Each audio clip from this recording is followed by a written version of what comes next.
Hello दोस्तों, नमस्कार, good morning. आज हम बात करेंगे आज के टारगेट के बारे में और कल के अचीवमेंट के बारे में। कल हमने क्या क्या अचीव किया। ठीक, वीडियो को पूरा देखें, स्किप बिल्कुल ना करें। अच्छी लगे तो लाइक कर दें। और इसी प्रकार से अगर आप जो है स्ट्रेटजी बना के पढ़ेंगे तो विश्वास मानिए कहीं ना कहीं आपकी जो स्ट्रेटजी है काम करेगी और आपकी सफलता में 4 चांद लगाएगी। ठीक है, तो ये आप देख रहे हैं, ये तो यूथ की प्रीवियस ईयर का सॉल्व पेपर है ROE का। इसके बारे में भी हम बात करेंगे।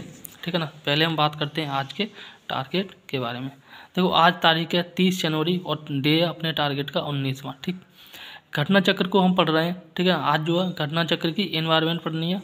कल मैंने बोला था एनवायरनमेंट के लिए, एनवायरनमेंट कल ख़त्म ना हो पाया, तो आज एनवायरनमेंट और प्लस जो है ये आपका वीडियो पढ़ेंगे। ठीक, इसके बाद बात करें करेंट अफेयर की आई दृष्टि के बारे में, तो इसमें करीब करीब 70% पार्ट ख़त्म हो गया है।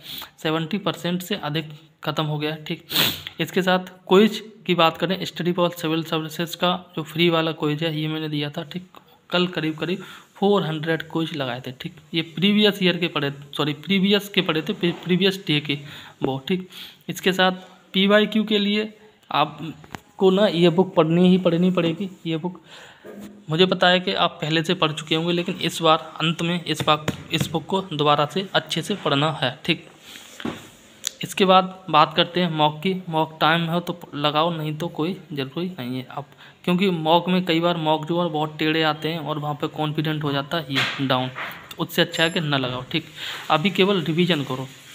अंत में मैं आपके बात करूँगा कि किस प्रकार से जो है ना आप इस ARO में जो कम समय में कैसे पढ़ के और एक अच्छा स्कोर प्राप्त कर सकते हैं। अभी आपको थोड़ा सा स्वार्थी बनना है और स्वार्थी बन के, ठीक है ना, ही पढ़ाई करनी है।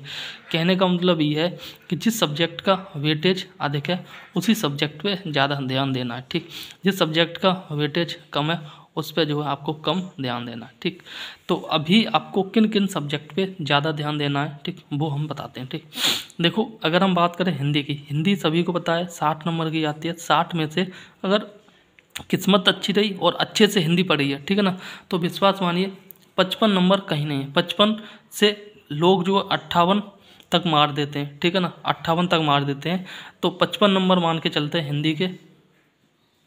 ठीक है, इसी प्रकार से करेंट अफेयर की बात करें तो करेंट अफेयर से करीब करीब 30 मार्क्स या 35 मार्क्स की करेंट अफेयर आती है। करेंट अफेयर को अच्छे से देख लेना, हिंदी को अच्छे से देखना, करेंट अफेयर को अच्छे से देखना। हिस्ट्री में अगर हम बात करें तो केवल अभी आपको जो है ना मॉडर्न हिस्ट्री देखना, केवल मॉडर्न हिस्ट्री ही देखना है। मॉडर्न हिस्ट्री का वेटेज ज़्यादा रहता है। ठीक, इस प्रकार से तैयार कर लो कि अगर मॉडर्न हिस्ट्री से क्वेश्चन फंसता है तो इससे बाहर नहीं जाएगा। ठीक, इसके बाद बात करें जियोग्राफी, तो जियोग्राफी में केवल और केवल जो है आपको इंडियन जियोग्राफी पे ही फोकस करना है। ठीक, केवल इंडियन जियोग्राफी पे। ठीक, आगे बात करते हैं साइंस के बारे में। साइंस की अगर बात करें तो साइंस में केवल बायोलॉजी पढ़नी है। ठीक, क्योंकि अभी इतना टाइम नहीं है कि सारे सब्जेक्ट को इक्वली पढ़ सको। ठीक, फिर बात करते हैं पॉलिटी में करीब करीब 18 से 20 नंबर आते हैं। ठीक है ना, फिर यूपी स्पेशल में यूपी का करेंट अफेयर पढ़ लो, 5 से 8 नंबर का करेंट अफेयर आएगा। और बात करें यूपी स्टैटिक की, यूपी स्टैटिक में भी क्वेश्चन आते हैं पर इसके मुकाबले कम आते हैं। ठीक है ना, अगर स्टैटिक मजबूत है अच्छी बात है, नहीं मजबूत है तो फिर अभी हमें स्किप ही करना पड़ेगा। ठीक, तो करीब करीब आपके जो है ना विश्वास मानिए 200 नंबर में से करीब करीब आपके 150 क्वेश्चन करीब करीब मतलब सही हो जाएंगे।